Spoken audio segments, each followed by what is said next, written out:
What do divination and character building have in common? How do you go beyond tropes? And how much do you know about Canadian TV?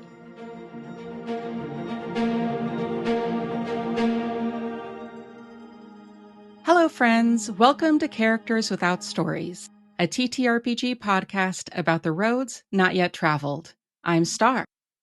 This episode, I'm joined by Jordan. Jordan is an independent game designer, founder of Sortilege, and a near-forever GM.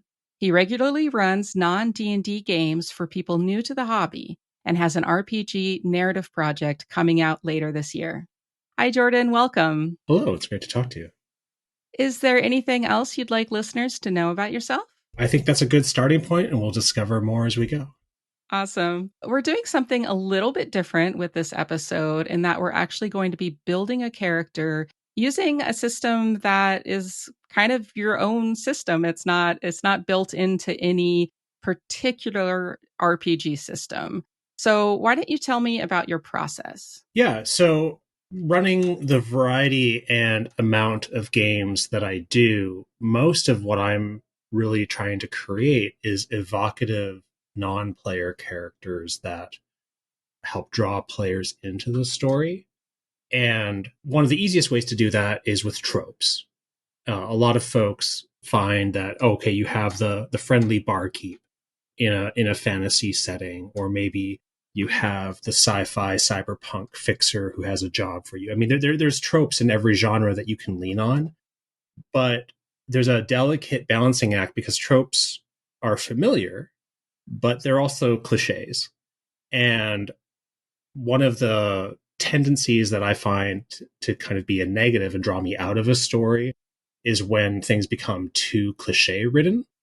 And also there's just sometimes stereotypes with cliches that are unhelpful or that you want to steer away from or you just aren't interested in. And so I developed using tarot and other kinds of divinatory or divinatory decks and things like that as a way to force myself out of the ruts of standard narrative tropes and to get me to be surprised by the characters that I produced and then hopefully have those then draw players into the world that I was building because they were surprised and intrigued by these characters as well. I love that you're talking about surprise as an element of your character building. It's actually something that I haven't had anybody say on any of my episodes. Can you talk a little bit more about that? Yeah, so this applies to me both as a GM, but also as a player is I want to be excited about finding out what happens. To me, the whole joy of role-playing games is the fact that you don't know what happens. And I'm very much of a prep situations, not plots philosophy game master. When I'm running games, I don't know what's going to happen. I don't have a preset plot thing that they're going to hit next. I'm creating a embroiled system that has its internal tensions that the players are going to do something with, and that'll surprise and delight me. And when I'm playing, I'm trying to create characters that have a lot of latent potential that the game will draw things out of them that I don't know until those moments what that's going to be. Interesting. Again, I really like this idea of latent potential. Can you go into that a little bit more? Yeah, so I think where you can get these reservoirs of potential for your characters is some of it can kind of come from backstory, but more of it comes from motivations and what your character decides is important.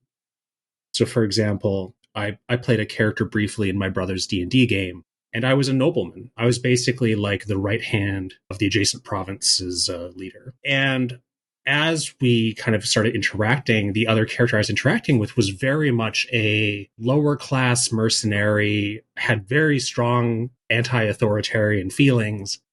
And the first session that we played together ended in player versus player conflict, ended with my character unconscious hanging from a tree because of what started out as my dismissive class attitudes as nobility.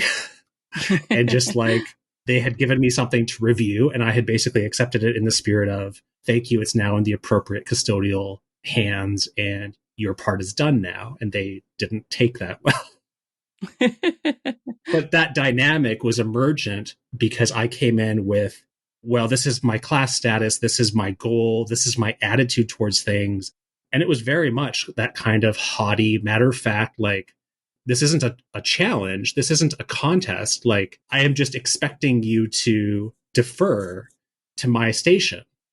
And when that doesn't happen, well, what happens? And so that was an example of, I wasn't planning for that conflict to happen, but it was latent in who our characters were. And we both were surprised by that encounter and how things have kind of panned out since. Today, we're going to build a character for Coyote and Crow. Can you share with my listeners a little bit about that game? What kind of system it is? What is kind of the theme of the game? In 2 words, it's America, Wakanda. And a few more than that, it's basically the premise is that there were meteorological events that prevented oceanic travel from really going anywhere. And so as a result, the Americas have developed without contact from the other continents for the last 600 years. And so it's a parallel, it's kind of an alternative history of the Americas.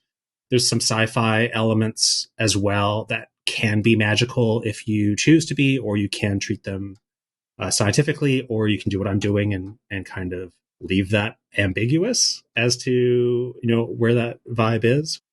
And from my perspective, I'm from Canada originally, and I'm currently living in Minnesota on the lands of the Dakota and Ojibwa. I've always been super interested in how the different nations of the Americas have worked and how they have navigated the actual history. But being able to take this setting and build out, like, what would alternative traditions. We kicked off the campaign with a funeral, but it was a party. It was a 10-day affair in which the person whose funeral it would be was alive at the start of the party. And you basically had like a family reunion and speeches and gifts and reminiscences. And then there was basically like a ritual cleansing and assisted suicide, followed by a wake and remembrances and mourning and departure. And so just being able to craft these alternative traditions and then build that into this world and, giving the characters an evocative hook to connect to the story out of the gate has been really useful. But now they're on a journey and we need some characters for them to meet. And so that's where I'm at today. Let's talk through how you're going to do this. What is your tarot spread like? Before I get into that, I think the first thing that you really want to know what kind of slot is this character that I'm creating going in. So if it's a player character, then you know that, okay, I'm a player character in this game.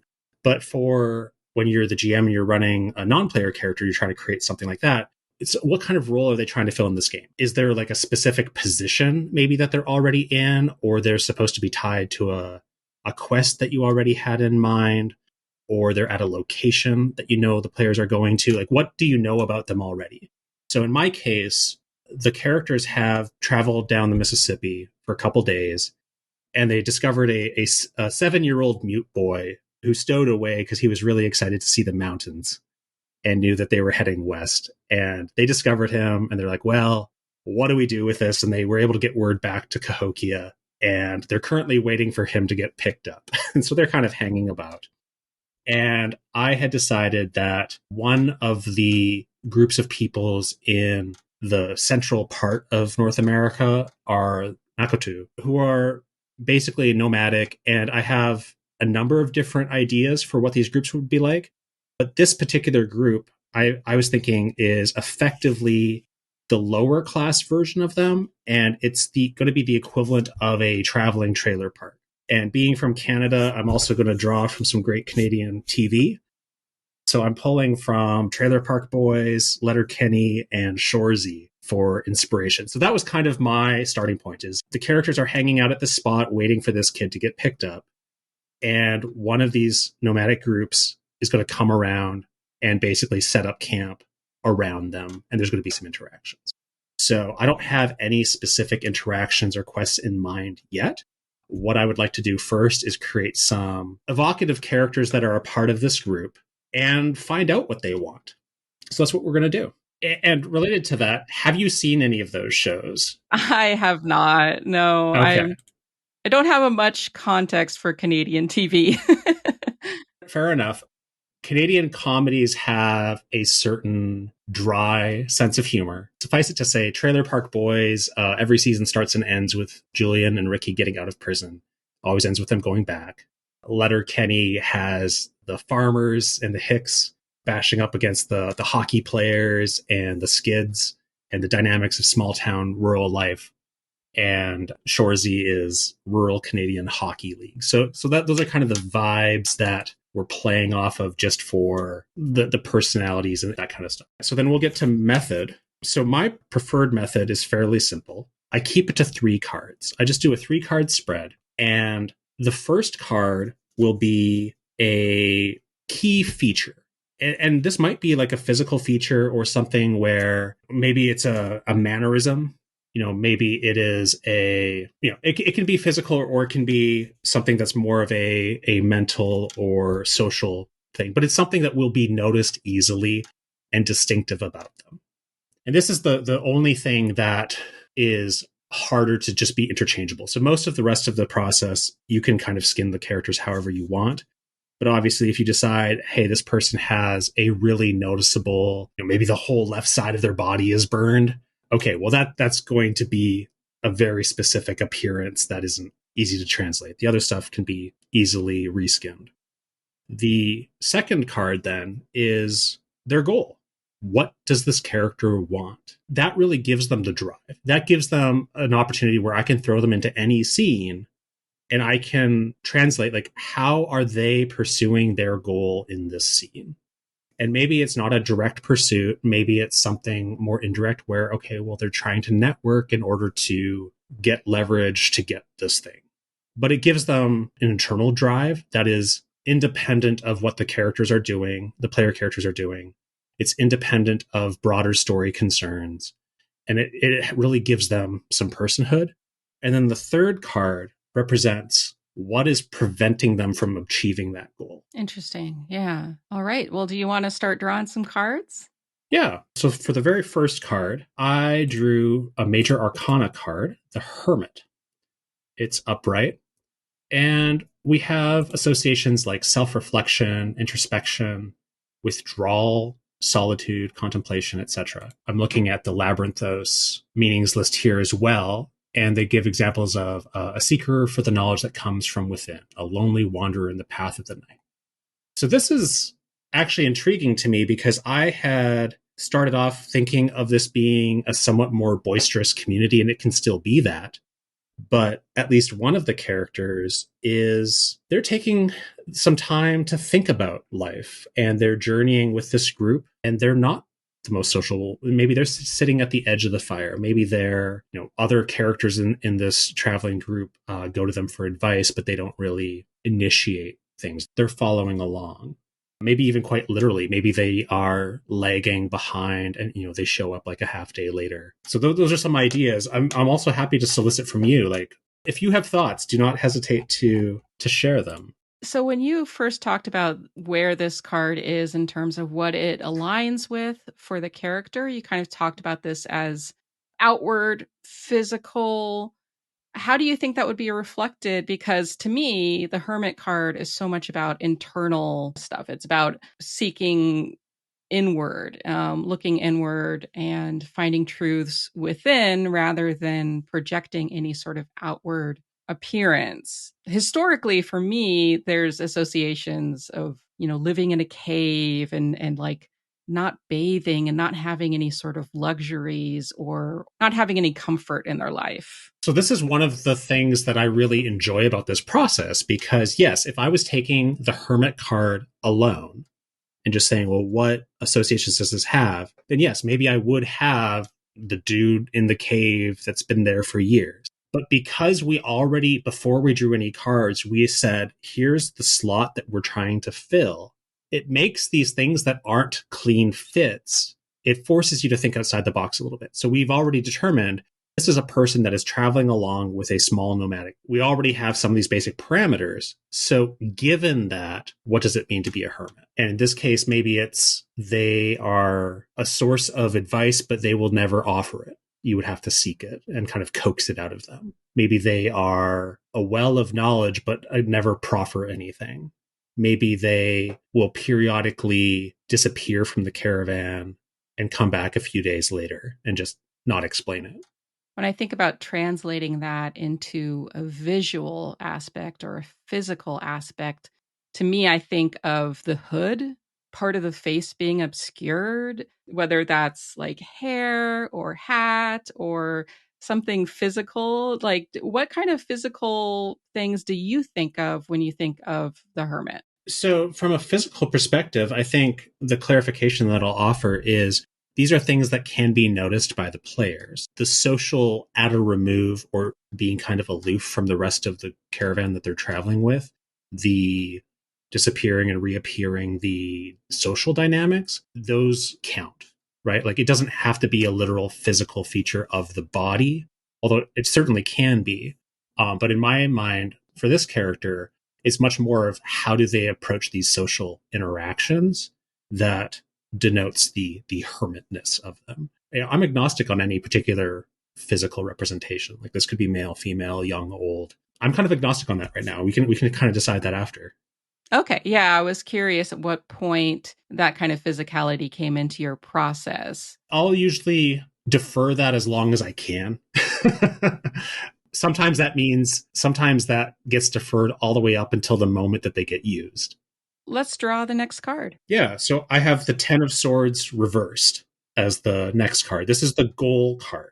And let's see. So with reversal, I mean, the Ten of Swords generally is powerful feelings, but also the idea of like the finality of defeat, which may be good, maybe bad. However, with a reverse Ten of Swords, it's a certain sense of hitting rock bottom and the clarity that gives. Like there's a certain amount of liberatory value to just being so soundly defeated that you go, okay, I can just move on.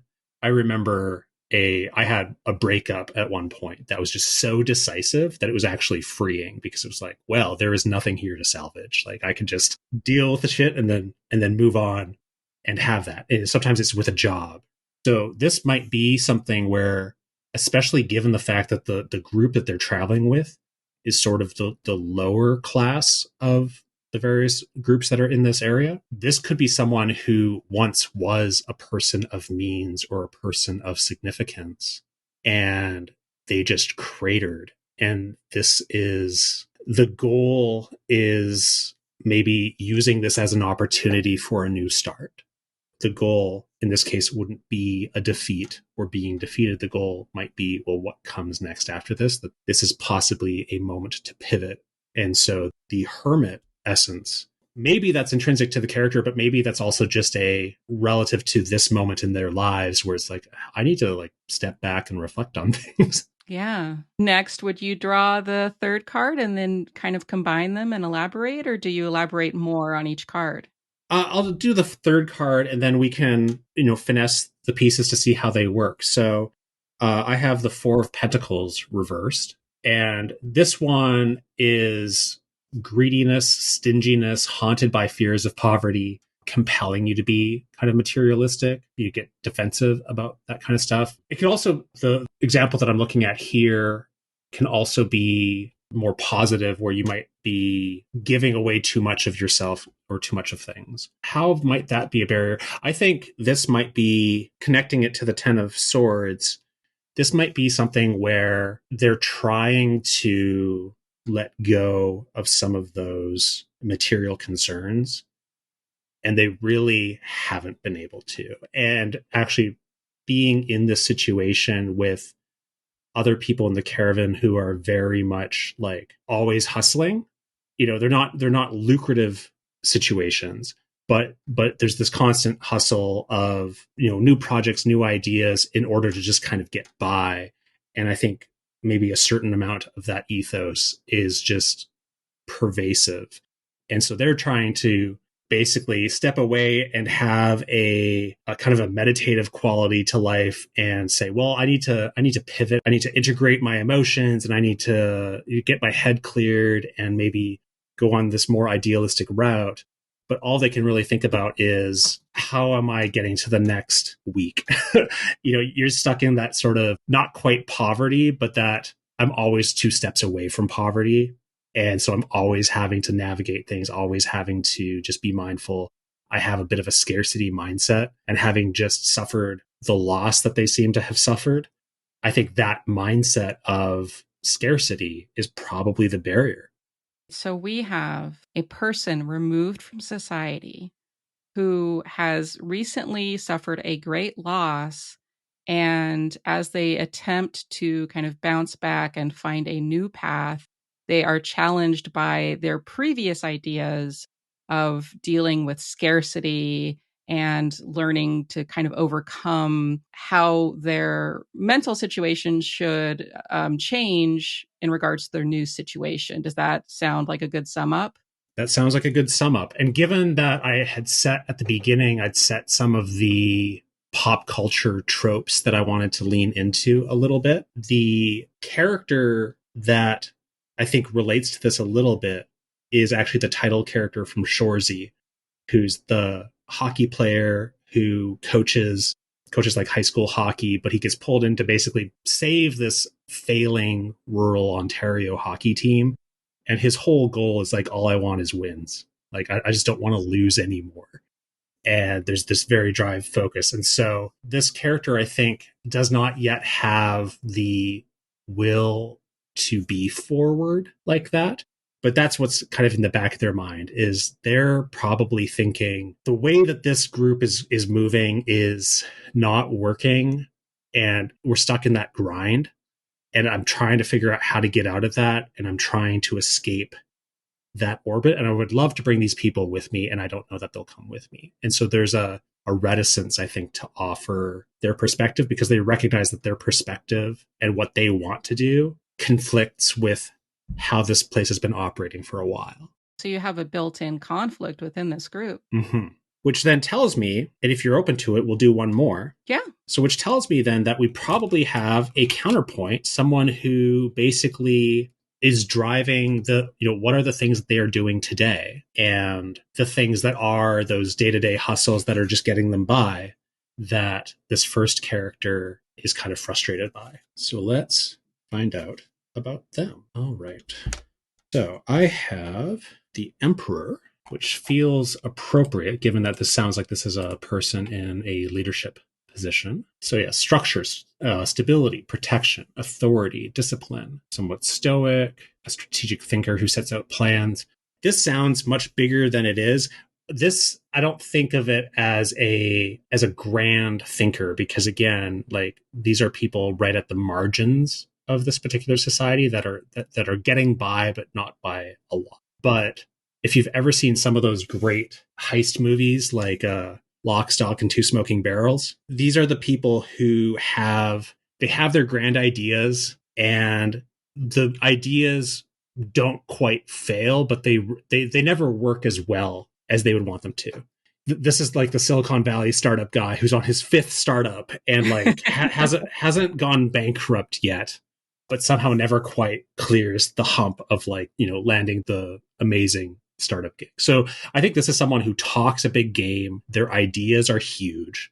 They are setting that vision, and people are, for the most part, at least willing to entertain that, even though they're never successful on the terms that they set, but they're successful enough to get to the next thing. So we have the second character is something of a de facto leader, may or may not be a formal leader, but for sure is the one who has the ideas that people run with more often than not.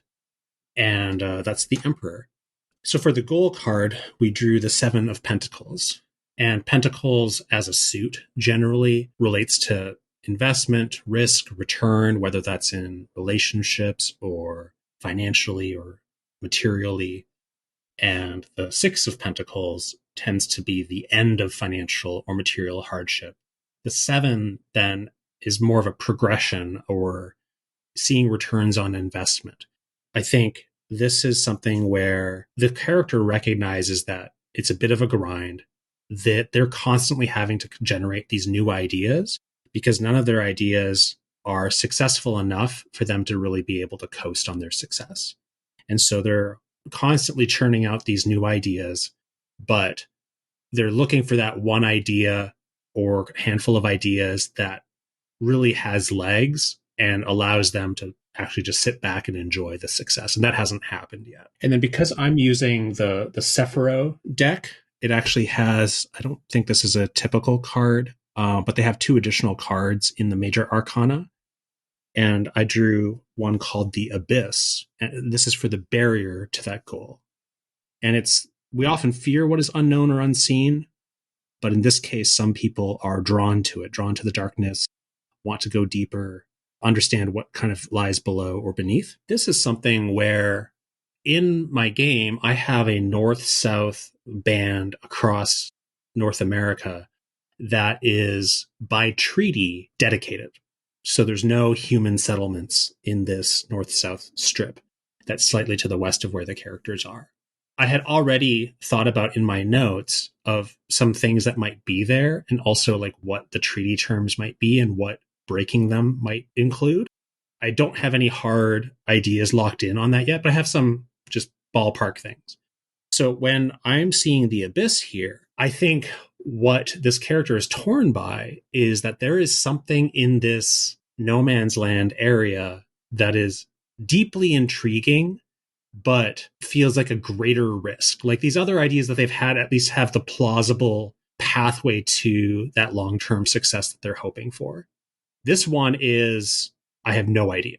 But I think there's enough of a draw there that it becomes a competing priority, where it's like, do I do the next hustle that I have a playbook for, or that I at least have some sense of the relative risks and rewards of? Or do I go blindly into the unknown for this, whatever this thing is that I'm interested in? And so I think the barrier in this case is a competing desire. So we have kind of 2 characters established who are in conflict with each other, living within the same community. Do you think we're ready to start to flesh out more about them? I think so. I would like to, if you would humor me, I would like to add one more character into the mix, and then we can do all 3. Sure. So I would like a character that is something of comic relief. This is the character that is the butt of the jokes in this community, and they're good-natured about it, or they own it. I think of, in particularly 2, going back to those pop cultural touchstones. In Trailer Park Boys, you have Bubbles, and everyone loves Bubbles, but he's got the super thick Coke bottle glasses. He's got all the cats. He steals grocery carts and knocks them down a hill and then repairs them and sells them back to the grocery store. He's an amazing character. I love him. You also have in Shorzy, you have Sanguinette, and just the constant refrain of "shut the F up, Sanguinette," just every time he tries to talk. That's sort of the placeholder in my mind of what this third character could be. And so to that end, let's see here. We have the Ace of Wands as a starting card. A promising future calling our creative forces to action. This is a moment in which anything can grow out of thin air. We can materialize something that will not stop until it's as vast as the world itself. Wow. For someone with kind of a comic relief, I think this is something where, especially since both of our other 2 characters have clear aspirations for themselves in the community, this is someone, I think, who has ludicrously big ideas that are completely disconnected from reality. And not in the sense of like they are literally impossible, but in the sense of there's no way that this is a success, but it will be interesting to see how it fails or muddles along. That's a great thing to throw into a role-playing game. The agent of chaos. Mm-hmm, yeah. I'm thinking back to in Trailer Park Boys, Bubbles has at one point tries to set up a pet cat daycare. And it's delightful and it's completely non-viable as a business, but it's delightful, right? And I think it's that kind of thing where, especially with a community that you're both the butt of the joke, but also beloved.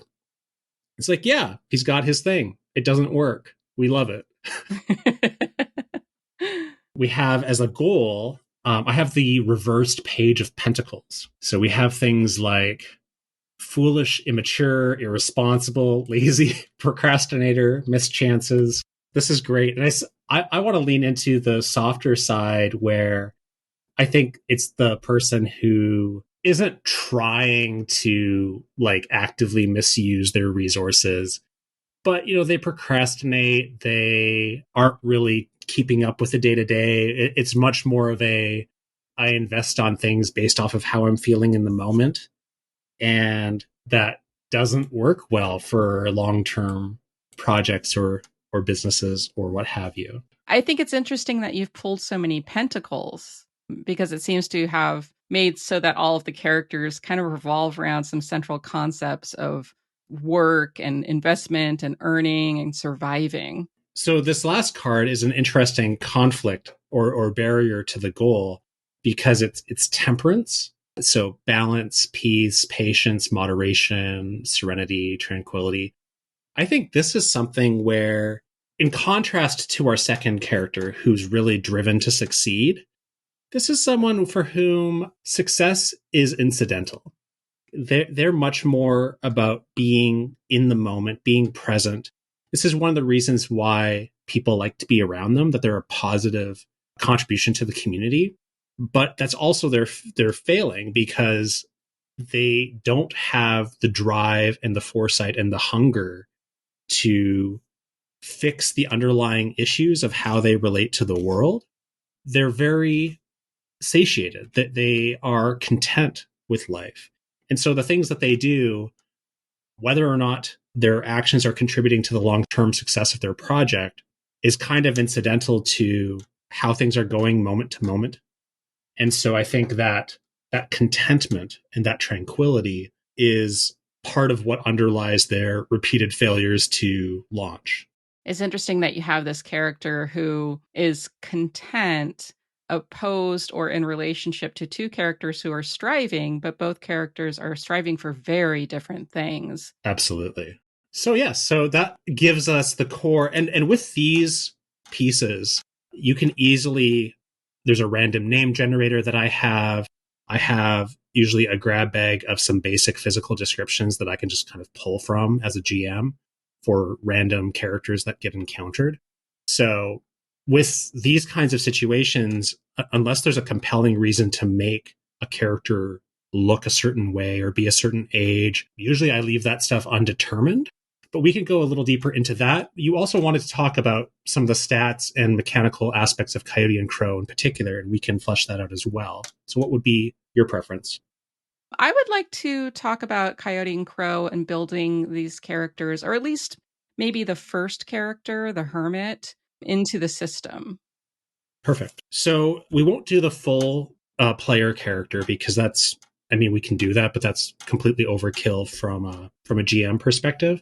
What typically happens, and I've done this more in Vampire the Masquerade, which mechanically is very, very similar. In both Coyote and Crow and Vampire the Masquerade, you have a dice pool system, and you're usually matching an attribute and a skill. And so you have, in both games, you have like a physical, mental, and then social or spiritual categories. So in Coyote and Crow, you have 3 physical stats, 3 mental stats, 3 spiritual stats. But from a non-player character perspective, you'll usually just have a flat number for each of those 3 categories. That's your pool for those things. And so you're going to be rolling D12s, and there's a success number. So usually that's 8. So anything that is an 8 or above on any of the dice that you roll is a success. And usually you only need 1 success. A 1 is a negative success, and a 12 explodes, and you get to roll another dice. That's a very high level mechanically how the game works. So let's start by just building some stats. So physical, mental, and spiritual, usually those are on a scale of 1 to 5. It can go above 5. That is very, very uncommon and needs some special explanation. So 1 to 5 is the normal range. But I would start by just ranking them and saying what's going to be strongest to least strong for this character. So this is our Hermit character. What do you think? Are they primarily physical, mental, or spiritual in how they're engaging with the world? Looking at the card, spirituality seems to be central. to the idea of the hermit, to go kind of back to the originator of the character. And then what would be next? This is maybe just vibe more than anything else, but I feel like mental would be next. Okay, excellent. So I'm just making a couple random rolls on my side. Most average folks will have a 2 or 3 in most things. We're going to set physical at 2. We'll do mental at 3 and spiritual at 4. So they're average in the bottom 2 and slightly above average with spiritual. There's also a bunch of skills that are defined and skill ranks for things. Again, taking what I've learned running Vampire the Masquerade as well, where you might just define 1 or 2 skills that are above average, and then you're using those base pools for everything else. We have a list of things, so like art, charm, cooking, crafting, deception, husbandry, herbalism, blah, blah, blah. We can also make up our own. What's something that you think this person is particularly good at that will give them a little bump on? You can pick one, and then I have one that I'll add. Yeah. So I always look at skills as a way to look at a backstory, to think about how did they learn this? What was the situation that brought them into where they are now? So to me, it seems like if they're coming from kind of this hustle culture and turning away from that, or having hit rock bottom and trying to move on from that, it seems like something that would be appropriate to that hustle. Like, I think of them as being good at it, but that being good at it wasn't enough. So I'm not sure what would align with that from like the list of skills, but I think we're talking about somebody who's kind of sharp, who is good at kind of maybe planning a situation like a heist. I like your idea, and I'll pair that with, so 2 of the player characters are healers, and playing around with some of the questions of how medicine is conducted has been one of our internal through lines. And so I think that the industry that they have been most closely associated with was medicine. And so we will give them a bump there. And I'm also going to give them a bump in basically like society, so like politics and etiquette and things like that, for the higher class context that they are not currently in, that they had been ousted from. And this will actually pair nicely because one of my player characters is the equivalent of like an ER trauma nurse who is currently on leave, as in she's been told not to come into work because of some issues that she has. It might not be the same kind of downfall, but there will at least be some shared experience there.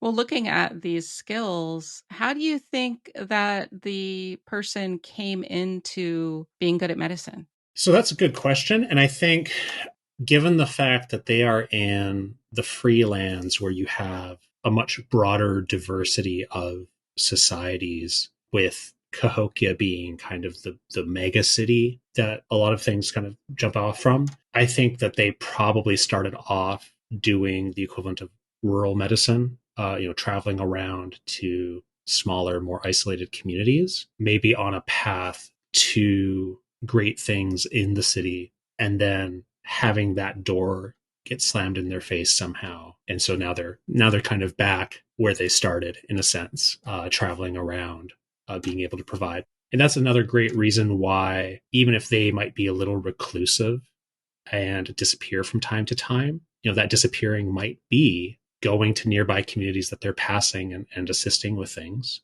That would be a very good reason for them to stick around despite some of the conflicts, because having someone who knows medicine well is always is always an asset to any community. That might be where you could actually raise the tension higher and have more active conflict potentially without that social glue falling apart, because they're too useful to just kick out. So the other 2 things that stand out to me, from a character generating perspective, most characters will have a path. There's a ritual that they often undergo, and they can potentially get some sci-fi or fantastical abilities from it based off of the path that they choose. So they have a number of different creatures here: eagle, bison, beaver, coyote, fox, owl, badger, deer, spider, falcon, snake, crow, salmon, bear, raccoon. Any of those that you vibe with, we're just going to go random with whatever you like best. I'm kind of leaning badger. Love it. Yeah, I feel like badgers, I mean, and I may be completely wrong about badgers because I don't know a lot. You may know more being from a more northern climate. But to me, a badger is kind of an animal that likes to be alone. It doesn't like to be bothered. Okay. Well, and I'm looking then, so there's abilities that are connected to the stats associated. And I'm taking a look at one of the abilities, and they have Spirit's Covenant, which, given that Spirit is the primary stat that we named for it, that seems to work really well. And it says the character is considered lucky, blessed, or cursed, depending on who you ask. And it also says that this ability might be an indirect connection with the spirit world or the black, which is the way that I've been playing it in the game, has been kind of agnostic. Is it really the spirit world? Is it kind of a subconscious effect that, you know, people are generating? But that debate is at the heart of some of the party interactions, because I have two characters that are very, I guess, materialist in their worldview, and two characters that are very spiritual in their worldview. And one of the spiritual characters and one of the materialist characters, they both have very rich experiences that the other person would just explain very differently. And so having this character also have those kinds of experiences, but where maybe for them it has felt like a misfortune, like it's maybe led them astray at a time, would be interesting. It gives them some abilities to ignore their first failure during certain checks, and they can also do some additional abilities with it. But Spirit's Covenant is what I will give them, and Path of the Badger is their path. So we have stats, we have some skills, we have a path, we have a special ability. And then I'll just pull from my list of names here. And let's see. I think Dagamot is the name. Is Dagamot, how old are they, do you think? They're old enough to have made some mistakes and fallen from some height. Are they like 30s? Are they more like 50s? I'm thinking 40s, like mid 40s. Okay. Are they, given the Hermit, did they just never find a partner, never have children? Or did they abandon, or were they abandoned by their family? I'm going to make that the in-character question a little bit, because that was the question I was thinking about. It relates to that. So I'll kind of push that, hunt it down the field a little bit. Anything you want to add? Otherwise, we'll consider that character par baked. We didn't talk about gender. I think we've kind of been talking about them in he. Does that vibe with what you're thinking about, or? I generally had been trying to keep that ambiguous. I think I was leaning slightly in that direction, especially given the dynamics of our party. There are a number of issues around family and family that has disappeared or family that is found. And I have a majority female player characters. So I think we'll go male for this, for Dagamot. Dagamot, have you ever had your heart broken? My heart was first broken when my children refused to acknowledge me. They said the shame was too great, and it deadened me so much that when my partner of 20 years moved out, I barely even noticed. Wow. It's very interesting the way that you're able to get some of that interiority or make a decision. As difficult as it is, I think, sometimes to answer some of these questions for a character that's not as fleshed out, it's great to hear a thoughtful response to the question, because to me that seems like it would be kind of difficult. So thank you. That to me has been the value of this approach, is especially by having the inner generativity of the goal and barrier. It means that I have a context-free engine for interiority. And so then when you drop that character in any given context, you at least have a couple different hooks for how are they going to bounce off of the other people in the scene? How are they going to respond to the situation? And you can always add things into the mix, but it gives you something to run with when you decide to put on the mask of that character, even if it's just for a moment. Well, Jordan, thank you so much for coming on the show and for building Dagamot today. Thank you so much for the opportunity and for helping me with my session prep. Happy to help. I'll put links in the description, but is there anything you'd like to share with my audience? Yes, actually, I will be launching a paid newsletter on my site at sortilege.online in the next week and a half. So it might actually be before this episode lands, depending on your editing schedule. Yeah, it definitely will be. And we will be serializing a book that will be forthcoming in print, hoping to do a Kickstarter or similar later this year. But we're starting off by serializing it, and we'll be releasing the first book that way. You can find me on TikTok at StarMamaC or on Threads, Instagram, and Facebook as Characters Without Stories. You can also listen on YouTube at Characters Without Stories or follow the link in the description. Please share the podcast with a friend. Word of mouth is the best way to find new listeners. Your recommendations help me immensely. Thank you to all of my listeners spreading the word. I'm so grateful. I'm currently accepting submissions, particularly for non-D&D characters, so if you'd like to share your character, you can go to the submission form at characterswithoutstories.com. Thanks for listening, and may all your characters find their stories.